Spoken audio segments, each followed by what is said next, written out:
Gracias, doctor Lozoya. Siguiendo con el tema, ahora nos van a hablar de desfibriladores automáticos internos y externos. Se nos ha hablado fundamentalmente de la muerte arrítmica, desde luego que hay causas orgánicas, pero de todos modos terminan dando muerte arrítmica. Y entre más tiempo pase en desfibrilarse, la mortalidad aumenta en forma muy ostensible. De tal manera que este tema también es muy importante y nos va a hablar de desfibriladores automáticos internos y externos el doctor Arturo Monroy Cano, también de aquí de Chihuahua, de la Universidad Autónoma, egresado también del Centro Médico Nacional Siglo XXI, creo que en ese entonces se llamaba siglo XX o siglo XIX, y también es miembro de la ANCAM.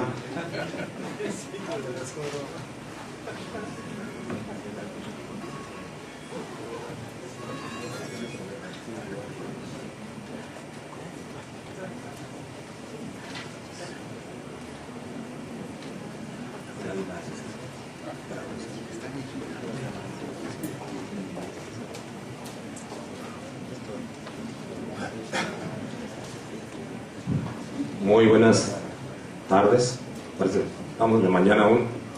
Antes de que se atraviesen más mechudos, vamos a dar inicio a nuestra ponencia. Desde luego agradecer infinitamente, como ya le expresó el doctor Lozoya, el hecho de que nos hayan tomado en cuenta aquí a los chihuahuitas y nos hayan invitado a participar de estos conocimientos. El doctor Acolsin, que es el coordinador de esta mesa, desde luego al doctor Fierro y al presidente de la ANCAM.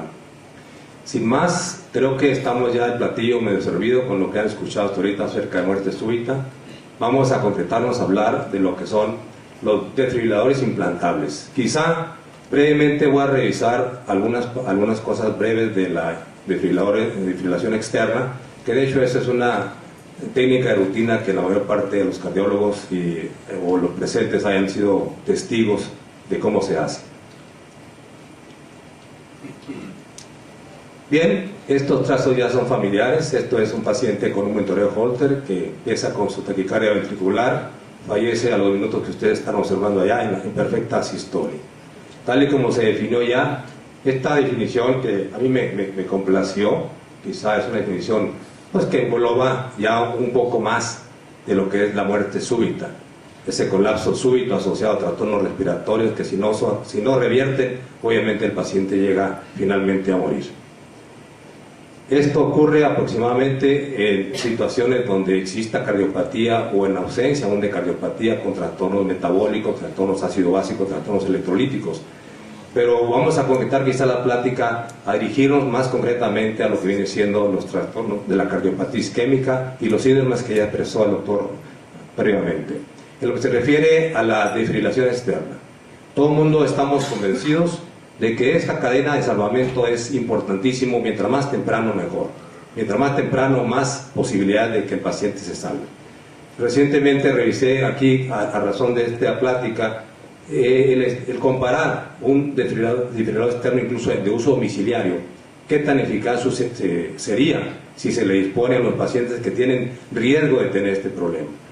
Y la comparación de usar o no usar, desgraciadamente no dio éxito. O sea, esto siempre es difícil que por mucho que se entrene el familiar a manejar un desfibrilador externo, los resultados definitivamente no fueron válidos para decir que sea útil que esté al alcance domiciliario este tipo de... Entonces, lo que sí realmente es exitoso es hacer la desfibrilación. Creo que todos tenemos ese concepto muy bien claro. ¿Qué es lo que realmente revierte este proceso? Desfibrilar. De ahí fue que se inician en 1982 los primeros desfibriladores internos. Entonces, ¿cuáles son los objetivos que tenemos con un desfibrilador que en la actualidad se llama ICD, que son siglas en inglés, o DCI en español, que es Cardioverte Desfibrilador Implantable? Simple y sencillamente, ¿de qué se trata cuando hablamos de que vamos a usar este tipo de dispositivo? Prevenir eficazmente la muerte súbita y el síncope causado por arritmia ventricular. Es muy claro. ¿Qué clase de prevención se puede hacer? Prevención primaria, cuando no ha existido ningún dato de que el paciente ha tenido arritmia ventricular, aunque sea isquémico o no isquémico, aunque tenga cardiopatía dilatada o algún otro problema. Y el secundario, el que tiene ya un evento reconocido, donde la prevención se va a hacer de esa manera. La muerte súbita ya ocurrió el fenómeno y fue rescatado.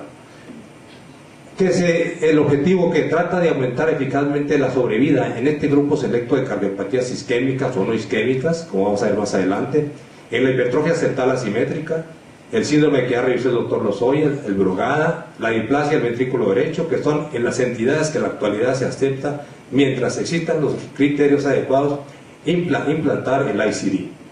Y obviamente este último concepto viene a colación porque, como ustedes verán a través de la plática, el recibir un choque, una descarga de 36 joules, estando consciente cuando el dispositivo se equivoca, y no porque no sirva, sino porque se confunde y da una descarga inapropiada, eso conduce, el sistema se va con la taquicardia, como ocurre en este caso, y actúa mediante el sistema de marcapaso pacing, antitaquicardia, hace la descarga y saca al paciente. Entonces esto significa una descarga de 5 joules, lo cual el paciente no percibe, y esto le da una calidad de vida excelente. Y el otro sistema son ya las descargas. Cuando esto ocurre, cuando vamos a hacer un mecanismo, un algoritmo que hay que seguir, y cuando finalmente se tiene que hacer la descarga de desfibrilación. Este es un desfibrilador implantado, donde está un cable del seno coronario, un bicameral, que es el tercer elemento o quinto quizá que se le va a agregar, que puede ser uno, la resincronización con ICD, o dos, el que sea bicameral. Eso se maneja en pacientes con falla cardíaca, los cuales tienen una alta posibilidad de muerte súbita. Y estos son los sistemas con que contamos, de diferentes marcas, tal y como lo ven aquí, y que esto sirva más que nada para mencionarles, como ya le dije, en 1980, Michael Mirowski es el primero que implanta el ICD en Estados Unidos. En 1993 al ICD se le agrega el sistema de antitaquicardia pacing. Y el último estudio que lo refiere, que es de suma utilidad, que ya lo haremos referencia al final, es el Pain Free Studio. Bien, entonces aquí que nos sirva estos elementos para decir lo siguiente. Todos ellos tienen una alta sensibilidad para detectar las taquiarritmias.